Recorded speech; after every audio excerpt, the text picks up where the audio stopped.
Jornal da Capital. Capital Entrevista. Bem, são 7h26. Eu estou começando aqui a entrevista com o secretário de Estado de Fazenda, Rogério Galo. E nós vamos falar sobre 2019.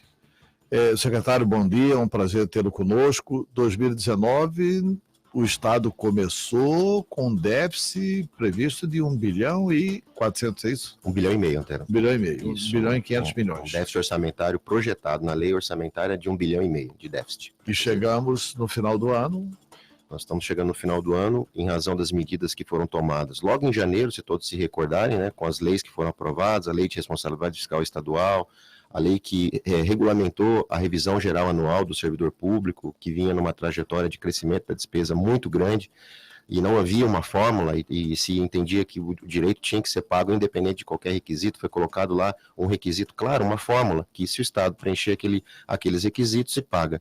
E é uma fórmula bem simples, Antero. É receita e despesas. Nos últimos 12 meses, se as receitas superaram as despesas, você tem um indicador positivo e faz o pagamento. Se não tem, você não paga. E o Supremo Tribunal Federal avaliou que isso é correto. Aprovamos também o FETAB, você se lembra, lá em janeiro, ainda que não tinha dobra, né? Aprovamos e fizemos umas correções do FETAB também para reforçar a receita pública, no caso do algodão, do milho e do FETAB sobre as exportações. No caso do algodão, fizemos lá um equilíbrio, melhorando a arrecadação do FETAB. No milho, que não existia, colocamos uma pequena contribuição para o FETAB e também o FETAB sobre as exportações. E no meio do ano, com a Lei Complementar 631, também fizemos aí uma revisão das renúncias fiscais, tornando aí, equilibrando também, fazendo uma boa distribuição dessa renúncia fiscal do setor industrial, setor comercial, para que também tivéssemos aí condição de fazer aquilo que a própria imprensa cobrava, que era uma revisão das renúncias fiscais do Estado de Mato Grosso. E então conseguimos, com essa trajetória, controlando a despesa e fazendo também, acho que é um ponto relevante a dizer, controlando também o custeio. O custeio de Mato Grosso 2019 é exatamente o mesmo, Antero, de 5 anos atrás, em 2014. E ainda conseguimos economizar, em relação ao ano passado, 200 milhões de reais, cortando gastos desnecessários. Todo esse conjunto de fatores fizeram com que nós tivéssemos uma redução daquele déficit, que é bom explicar também, porque déficit de 1 bilhão e meio estava previsto se todas aquelas despesas que estavam programadas ocorressem, e as receitas também, faltaria 1 bilhão e meio. É isso. Nós conseguimos controlar a despesa e melhorar a receita. E vamos chegar então com um déficit bem menor, para o fechamento aí, algo em torno de 300 e 500 milhões. Quer dizer, vamos reduzir mais de 1 bilhão de reais o déficit programado para 2019. Recuperamos? Ainda não, estamos numa nova trajetória de recuperação, porque a gente carrega restos a pagar de outros exercícios que nós temos que ir ao longo do tempo amortizando. O que era importante é reverter essa tendência de cada vez mais gerar restos a pagar. Para dar um número, se nós tivéssemos com os 3 bilhões e meio de restos a pagar que ficaram, tivéssemos gerado nesse ano mais um restos a pagar de 1 bilhão e meio, como estava projetado, se nada fosse feito, nós já poderíamos chegar aí a um restos a pagar de quase 5 bilhões de reais. Quer dizer, os restos a pagar que iam ficando sem lastro, eles iam se avolumando a tal ponto que ia chegar numa situação de endividamento como os grandes estados do país. Diminuiu restos a pagar também? Nesse ano, sim, o que nós vamos repassar de restos a pagar para o exercício de 2020 é menor do que foi feito de 2018 para 2019. Isso é com toda certeza. Tá. Secretário, como é que explica o seguinte? Quanto que era a renúncia ao incentivo fiscal este ano? Antes da reinstituição dos incentivos fiscais. Esse ano está projetado, programado algo em torno de 4 bilhões, Antero. 4 bilhões. 4 bilhões. E agora aumentou. Não é que aumentou, é importante também deixar claro, essa pergunta sua é muito oportuna e a gente explica todas as vezes porque é de interesse público. Nós não tínhamos um inventário dos incentivos fiscais. Então, havia incentivos fiscais, todo mundo, quando se fala em incentivos fiscais, imagina que seja o PRODEIC, que é o Programa de Desenvolvimento Industrial do Estado.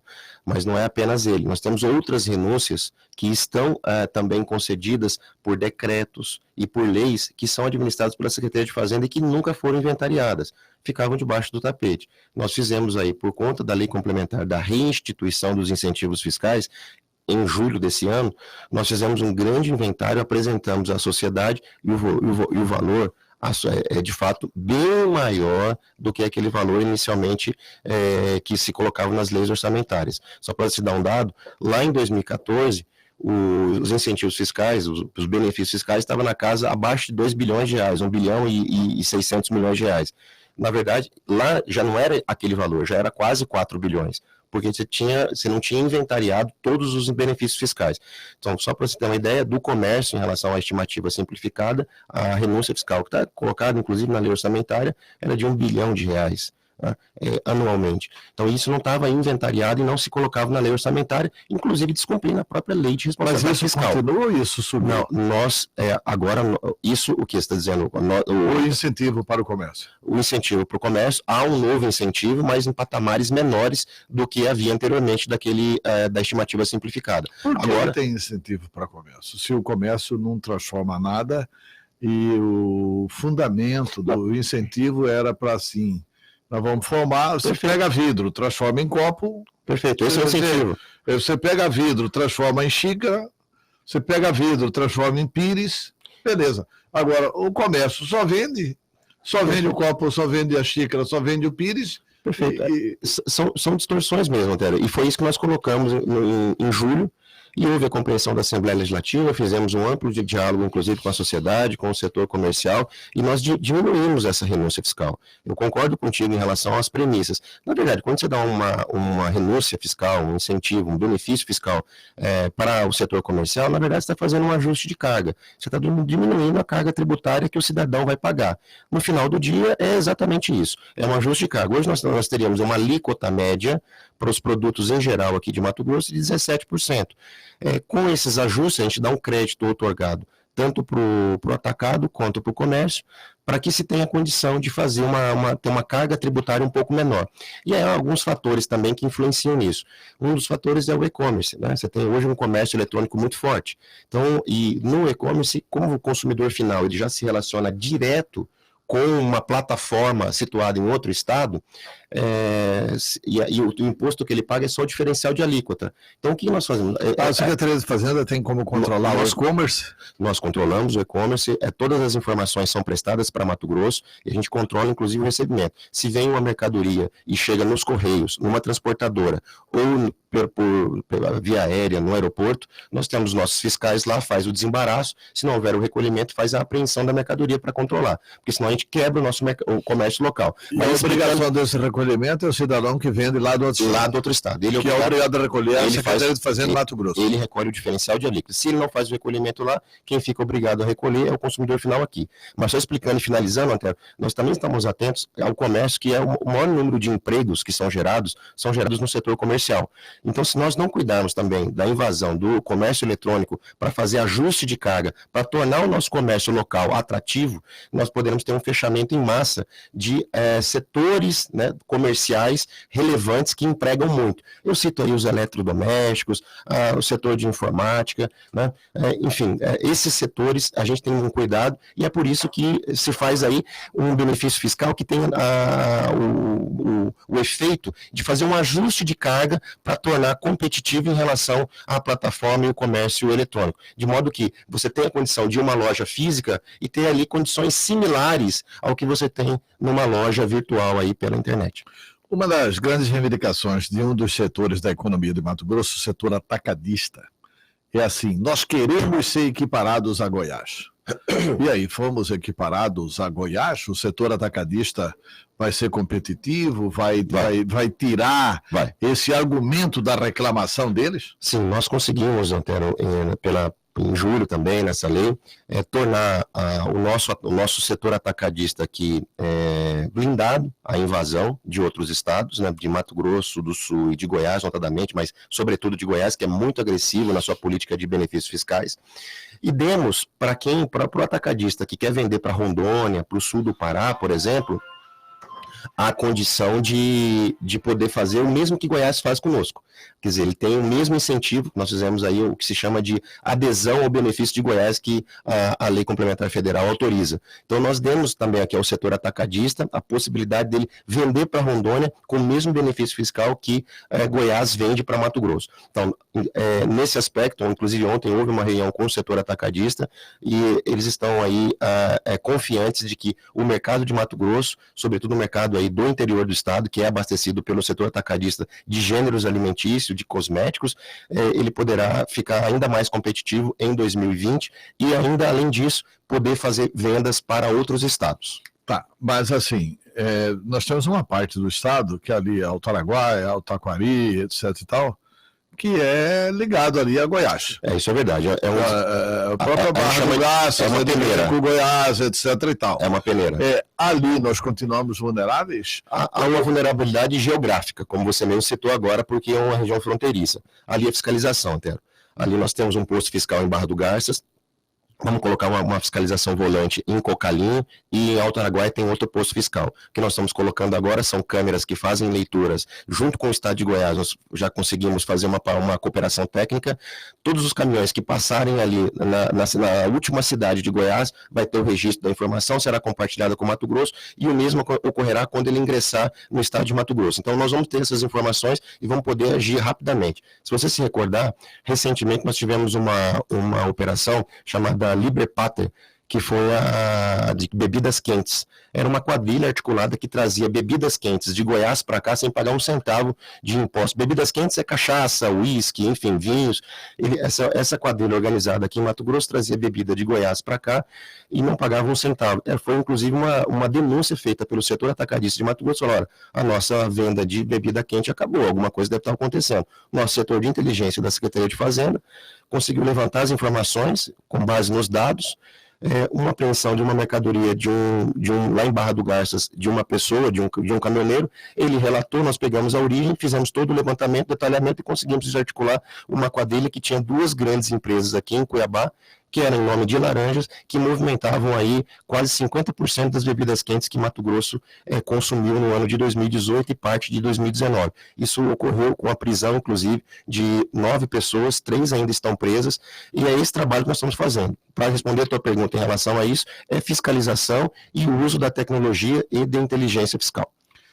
Por falar em bebida, secretário, qual que é a vantagem que o Estado tem de dar incentivo fiscal para a bebida? Porque assim, quem bebe fica doente, quem bebe vai engrossar a fila do SUS, quem bebe vai ter problema de cirrose, vai ter problema disso, vai ter problema daquilo, quem bebe muito, claro, né?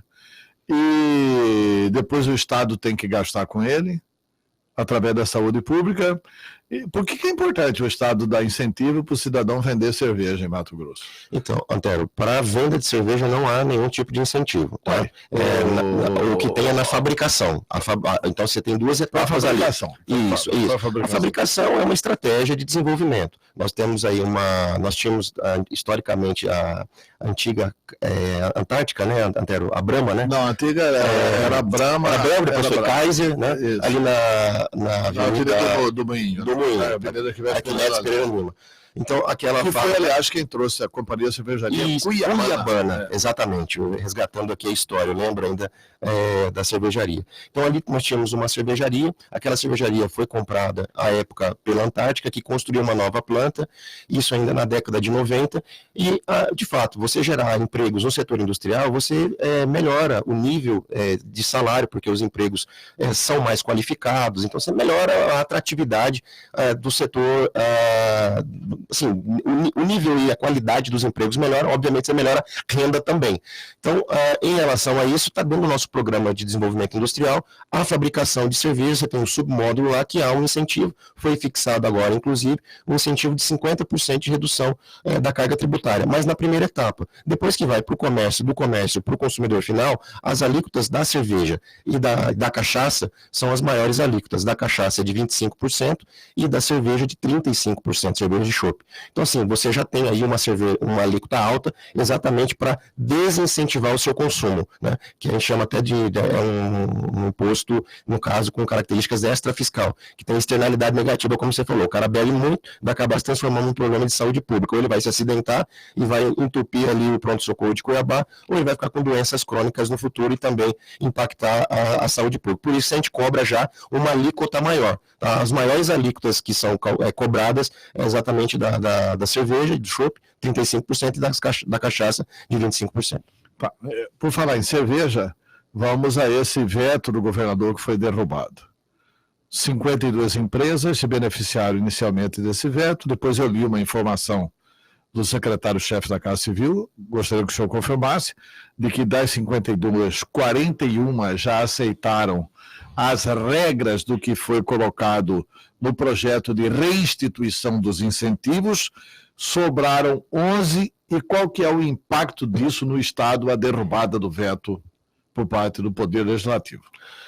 O próprio governador se empenhou pessoalmente na manutenção do veto em razão da repercussão que haveria para o novo PRODEIC, porque nós teremos empresas que não ficariam com o princípio da isonomia, né, Antero? Um dos problemas que nós corrigimos no PRODEIC foi exatamente o problema esse. sério da isonomia, eu sei que foi quebrado. Foi quebrado. Agora todos os benefícios não são mais individuais, por empresa, agora são setoriais. Então, dentro do mesmo setor, você fabrica cerveja, não importa qual que é o teu rótulo, você vai ter o mesmo benefício fiscal. É o que não existia antes. Então, um dos principais pontos que foram colocados para que se mantivesse o veto é que nós tivéssemos condição, então, de ter a isonomia. E também a queda de receita, porque nós temos ali alguns contratos que podem ser mantidos, a gente entende que ainda assim a fragilidade jurídica é vulnerável, mas que podem ser mantidos, que vão representar uma redução da perspectiva de receita. Nós estamos estimando isso algo em torno de 300 milhões a 350 milhões de reais, se todos esses contratos forem mantidos, né, por conta da derrubada do veto. Então isso levaria, inclusive, aí a uma alteração da lei orçamentária que está lá na Assembleia Legislativa. Nós teremos que fazer um ajuste, e é isso que nós estamos estudando ali na Secretaria de Fazenda para encaminhar a Casa Civil, verificar qual é a melhor forma para se fazer a mensuração. Mas antes disso, nós abrimos um diálogo com a Federação das Indústrias para tentar o convencimento das empresas que não usem esse artigo que foi que deixou de ser vetado, né, e passou a estar vigente na Lei Complementar 631.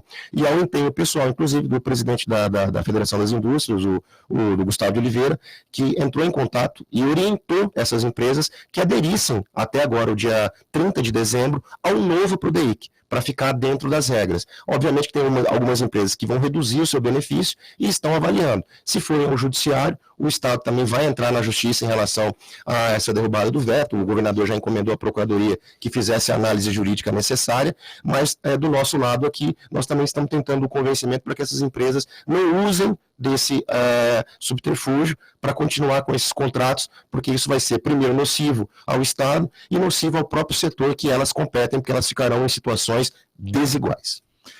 Secretário, nós temos um ouvinte aqui, o Melzito. Ele é um cidadão que discorda de tudo e de todos. E vamos ver se ele quer discordar do senhor. Olá, Melzito, bom dia. Bom dia, Tera. Bom dia, Rogério Galo. É isso, Rogério, mas não é muito fácil administrar esse Estado, não. Faltou dinheiro, se aumenta o imposto.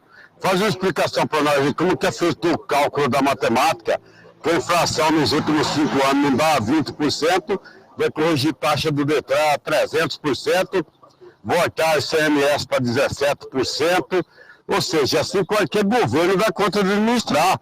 Faltou dinheiro, aumenta os impostos, não é capaz de correr atrás do que foi roubado, e aumenta os impostos e joga nas nossas costas. Desse jeito, você até eu que sou tonto, eu dou conta de administrar um Estado. Está faltando dinheiro, tá? Vão aumentar o CMS, vão aumentar 300% a taxa do Detran, vamos privatizar as estradas, gastar um rio de dinheiro para arrumar as estradas e depois privatizar para os outros ganhar dinheiro. Isso é muito fácil de administrar um Estado desse, Uai. Será que o Neuzito é mineiro? Ele falou uai aí, você errou como mineiro, hein? Você errou como mineiro. Não, Neuzito, na verdade, sim, não está havendo Teve Aumento de 300% do aumento de carga tributária. nas taxas do Detran. Nas taxas houve ali, historicamente, todos aqueles serviços estavam sem correção já há muitos anos, Antero. Sem aplicar, só se nós lembrarmos, dos últimos 4 anos, nós tivemos inflação aí de quase 35%, não é de 20%, é bem maior. Só em 2015, 2016, nós tivemos quase 12% de inflação. Então, a inflação acumulada é bastante grande e nós já não estávamos conseguindo fazer as contratações. O Detran ele podia ficar deficitário, porque não conseguiria fazer as contratações necessárias para dar suporte ao serviço. Hoje, os serviços de tecnologia da informação são muito caros. Então, foi feito um estudo, um detalhamento, e foi apresentado lá à Assembleia Legislativa, que acabou aprovado ontem. Então, foi um realinhamento de preço, porque estava congelado há muito tempo, sem qualquer reajuste. Com relação... Quanto que dá o percentual desse reajuste das taxas? Não é nesse percentual. Pode ter, são vários serviços e para cada serviço você tem uma taxa específica. Na média não chegou nem perto disso, foi bem menor, tá? Mas isso a gente pode socializar e compartilhar, mas não foi, está longe de ser os 300%. Pode ser que em um serviço específico pode ter dado um aumento maior, mas na média não chegou a esse patamar. Mas foi feito um realinhamento, não teve um aumento real. E na questão da carga tributária, o que nós fizemos foi um ajuste em relação à renúncia fiscal enorme que havia e distorções que havia. Então, nesse aspecto também, eu discordo, nós não estamos aumentando tributação. E não chega, a nossa carga aqui não chega aos 17%, porque como eu expliquei, né, como tem o problema do e-commerce, que é o comércio eletrônico, nós fizemos um ajuste de carga no comércio para que ficasse de tal modo que ficasse competitivo também com o comércio eletrônico. Mas, obviamente, se você pegar a carga efetiva que é paga pelo consumidor final em Mato Grosso, não chega aos 17%.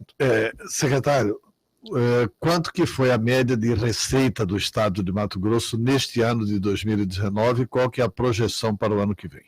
Arrecadamos quanto em 2019? Em 2019, Antero, nós estamos chegando aí já a quase 18 bilhões, né, de reais. Ainda tem, obviamente, ainda temos o mês de dezembro, que não está fechado, quando haverá ingressos importantes de recursos, inclusive decorrentes do trabalho do CIRA, né? Então a gente deve fechar aí num patamar da casa dos 20 bilhões. E projetado para o ano que vem, nós temos uma receita no Estado, o orçamento do Estado é de 20 bilhões e 900. Porém, vai ter que existir esse ajuste que eu mencionei em razão da derrubada do veto, talvez fique 300 milhões a menos em função da reprogramação da receita. Tá, agora, por falar em receita, por que o Estado está recorrendo da possibilidade de auditar, porque veja bem, só historicamente, o senhor era secretário também do governo Pedro Taques, historicamente, o conselheiro Antônio Joaquim entrou com pedido para auditar a receita, auditou tudo no Estado, e aí pediu para auditar a receita também, quer dizer, ele não, o Tribunal de Contas. Auditou tudo no Estado, pediu para auditar a Receita também. Chegou na Receita, o Estado recorreu, alegando a tese de que seria quebra de sigilo. Aí o Estado ganhou na primeira instância. Aí o Tribunal recorreu. Aí o Tribunal ganhou no Tribunal de Justiça, o Tribunal ganhou no STJ, aí a Carmen Lúcia deu uma liminar suspendendo, aí depois o Toffoli deu uma liminar derrubando a liminar da Carmen Lúcia, e estabelecendo a possibilidade de auditar a Receita. Por que não é importante auditar a Receita? Por que o Estado está recorrendo de novo sobre essa auditagem da Receita? Porque, assim, seria uma auditagem sobre... As exportações, né, Antero? Especificamente sobre as exportações. Sobre a receita, a gente tem um acompanhamento. Não, sobre as exportações. Sobre as exportações. Exatamente. Sobre a receita, o comportamento da receita. Isso, há uma auditoria permanente do TCE e uma interlocução constante entre a Secretaria de Fazenda, a PGE, que também arrecada, e o Tribunal de Contas. Sobre as exportações, o ponto que foi levantado à época, pela solicitação que foi feita pelo Tribunal de Contas, você lembra, nós chegamos até a conversar aqui nesse espaço em 2017 sobre isso, é que havia no Supremo Tribunal Federal uma interpretação de que para o Tribunal de Contas ou qualquer órgão fazer uma fiscalização sobre uma determinada conduta fiscal de uma pessoa física ou pessoa jurídica, ela teria que abrir um processo administrativo específico em relação àquela pessoa e não fazer algo indiscriminado. Eu não poderia, por exemplo, na Secretaria de Fazenda dizer que vou auditar a vida de todos os contribuintes mato-grossenses. Eu tenho que abrir um processo administrativo na Secretaria de Fazenda como é um processo de fiscalização, abre com uma ordem de serviço, fala, eu vou fiscalizar a empresa XYZ situada em tal lugar. E com base nisso eu tenho acesso às informações. E assim o é em relação ao sigilo fiscal, e o Supremo Tribunal Federal assim entendeu. Porque tem uma prerrogativa constitucional, uma garantia individual do cidadão, que é o sigilo das suas informações fiscais. Então, se tiver uma investigação sobre aquela pessoa, ou física ou jurídica, se autoriza o compartilhamento dos dados fiscais. Mas aí esse é o ponto. Mas esse é o ponto. O compartilhamento ali, e na requisição, foi uma requisição indiscriminada. Não havia a abertura de processos administrativos para fiscalização específica de determinados contribuintes. Não havia essa indicação. Houve essa dúvida, aí houve o recurso ao Supremo Tribunal Federal, como você lembrou, e houve a liminar à época da ministra Carmelúcia, entendendo que havia um justo receio ali de haver uma violação de direito. Ela deu a liminar, suspendeu, e agora houve a revogação. Sobre o novo recurso da Procuradoria, Antero, de fato não participei dessa decisão, mas enfim, deve ter sido fundamentada, motivada. De todo modo, a decisão do Tribunal de Justiça está vigente e nós estamos aí compartilhando e fornecendo as informações necessárias para o Tribunal de Contas, conforme está determinado no Tribunal de Justiça. Há uma solicitação da CPI para a Secretaria de Fazenda, e nós entregamos, tem a Procuradoria-Geral do Estado que está analisando esse pedido para verificar quais são as condições que nós podemos fornecer, e eu creio que em breve, retornando isso da Procuradoria, o compartilhamento das informações será feito dentro daquilo que determina a lei. O risco que se tem de fazer o compartilhamento, é isso que à época foi tomado como decisão para fazer o recurso, de se fazer a entrega e depois não ser acusado, porque é um crime praticado pelo agente fiscal que oferece essas informações sem a preservação dos respectivos requisitos legais. Por isso que havia o justo receio do sigilo. Isso, o justo receio. Quantas não tá, muito provavelmente, né? Não, haverá, obviamente, a transferência de sigilo. O Estado fiscal não pode ter segredo para o Estado fiscal. Não tenha dúvida. Não é para o Estado, para o Tribunal do Contas fazer farofa de sigilo de ninguém. Só que você sabe, Antero, que para você fazer uma fiscalização, você tem requisitos legais. Para abrir uma fiscalização na Secretaria de Fazenda, eu tenho que ter uma ordem de serviço. Eu não posso sair bisbilhotando nenhuma empresa anonimamente, sem qualquer indício de irregularidade. Então, o que nós temos que ter são regras legais para que você acesse essa informação. Então, esse ponto é que foi colocado. Quais são os requisitos legais para que o Tribunal de Contas possa acessar as informações? Agora nós temos aí todos os requisitos definidos, e isso será feito da melhor forma possível e da forma mais célere e, tenho certeza, mais eficiente. Nosso objetivo é exatamente o mesmo. As informações para a CPI já foram? Como eu disse, a solicitação foi encaminhada à PGE para que nós tenhamos ali quais são os parâmetros para que essas informações sejam concedidas. Inclusive, o próprio deputado Wilson Santos já dialogou, e eu também, com o Procurador-Geral do Estado, doutor Francisco Lopes, para que isso seja feito da forma mais breve possível, para que as informações também sejam disponibilizadas. Isso tem que ser entregue. Eu tive a condição de ser presidente de CPI lá no Congresso Nacional, e consegui dados até de Nova York, né? Eu me lembro do procurador Robert Morgenthau, ele me entregou todos os dados do Celso Pitta, do Paulo Maluf, etc. e tal. Do Banestado, né? Do Banestado. Os dados que acabaram levando muito tempo depois o Maluf para a cadeia, eu os trouxe de Nova York. Nunca ninguém soube dos dados, porque eu tive que assinar um termo lá com a Procuradoria lá de Nova York, de que nós éramos responsáveis pela preservação do sigilo. Mas certamente, assim... Entendeu? Quer dizer, o órgão, a Comissão Parlamentar de Inquérito, ela recebe para manter o sigilo. Porque eu estou lhe repassando o sigilo. A informação com o sigilo. Com o sigilo. Agora, para você acessar... É que são duas dimensões, vamos dizer assim. A primeira é o requisito para você acessar a informação. O acesso à informação, você tem alguns requisitos, a CPI ela tem que cumprir alguns requisitos. Você sabe, tem que ter um fato determinado em relação a uma determinada investigação de um fato em relação a uma pessoa. E isso é que nós tínhamos dúvida em relação a poder ou não poder o Tribunal de Contas genericamente fazer uma solicitação de todos os contribuintes que fizeram exportação, sem indicar contribuintes específicos. Essa era a dúvida. Lá você tinha investigações sobre o fato... Estava especificado. Não, na época não estava, Antero. Estou falando... no seu caso estava especificado. Eu digo, a solicitação que veio do Tribunal de Contas para a Secretaria de Fazenda, eu atuei no caso, não estava especificado. Era uma solicitação genérica de todos os contribuintes que fizeram exportação de 2013 a 2016. Então, essa era a dúvida. O requisito formal para acessar a informação. Eu não tenho dúvida que, uma vez transferida para o Tribunal de Contas, para os técnicos e para os conselheiros, o sigilo será absolutamente preservado. Mas o ponto era, qual eram os requisitos para acesso à informação? E aí você tem que ter, primeiro, a indicação, era isso que era a dúvida, que foi até o Supremo, que era a informação e a indicação da pessoa investigada com os respectivos indícios de irregularidade. Secretário, eu entrevistei o governador Mauro Mendes aqui na semana passada, e o governador Mauro Mendes disse aqui o seguinte: não, nós temos aqui Maurinho, que pode ser candidato, Mauro Carvalho pode ser candidato, o Fábio Garcia pode ser candidato, o Gilberto Figueiredo é um nome extraordinário que pode ser candidato, e o Rogério Galo pode ser candidato também a prefeito de Cuiabá. O senhor precisa renunciar ao seu concurso de procurador para poder ser candidato? Não, Antero, como eu não faço parte do Ministério Público e nem do Poder Judiciário, na verdade é só uma licença, né, para exercício de mandato. Mas então o Rogério Galo pode ser candidato. Não, isso eu queria saber, que eu até achava que o senhor não iria, porque vai renunciar ao concurso dele de procurador do Estado? É diferente. Fico feliz com a situação. É diferente. Eu fico feliz com a situação aí do governador, significa que a gente está desempenhando junto com ele, aí, com a liderança dele, um bom trabalho. Mas, enfim, isso por enquanto não passa na minha cabeça. Por enquanto. Mas não passa. Mas quando março chegar, a gente volta a fazer a pergunta. Secretário, muito obrigado pela sua entrevista. Eu não queria encerrar a entrevista agora, não. Mas nós fizemos um compromisso com a sua assessoria de que você tem outro compromisso. Antero, até é bom divulgar aqui, nós vamos fazer agora o sorteio de Natal da Nota MT. São 5 prêmios de R$50 mil. Não sei se você tem alguma notinha ali, né?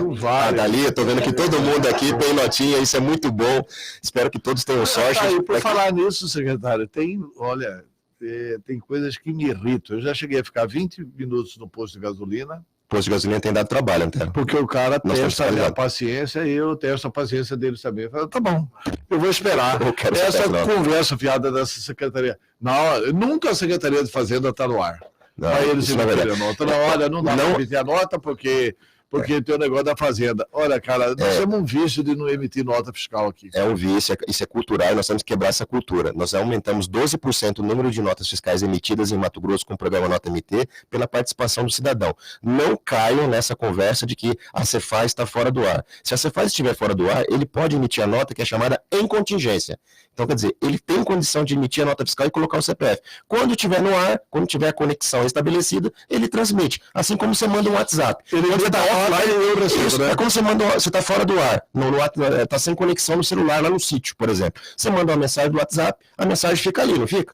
Quando você entra em conexão, a mensagem vai. É a mesma coisa. Ele emite a nota fiscal e quando volta a conexão, a nota fiscal ela sobe para o sistema da Secretaria de Fazenda. Então, assim, não caiam nessa conversa de que não pode, porque a Secretaria de Fazenda está fora do ar e não emite a nota fiscal. Isso não é verdade. Inclusive, na semana passada, nas 2 últimas semanas, na verdade, nós fizemos uma ampla fiscalização, já com base nas reclamações dos cidadãos que reportam no aplicativo, que não conseguiu, a empresa não emitiu a nota, ou não quis colocar o CPF. Nós fizemos aí uma primeira operação orientativa, Antero. Chegamos, inclusive...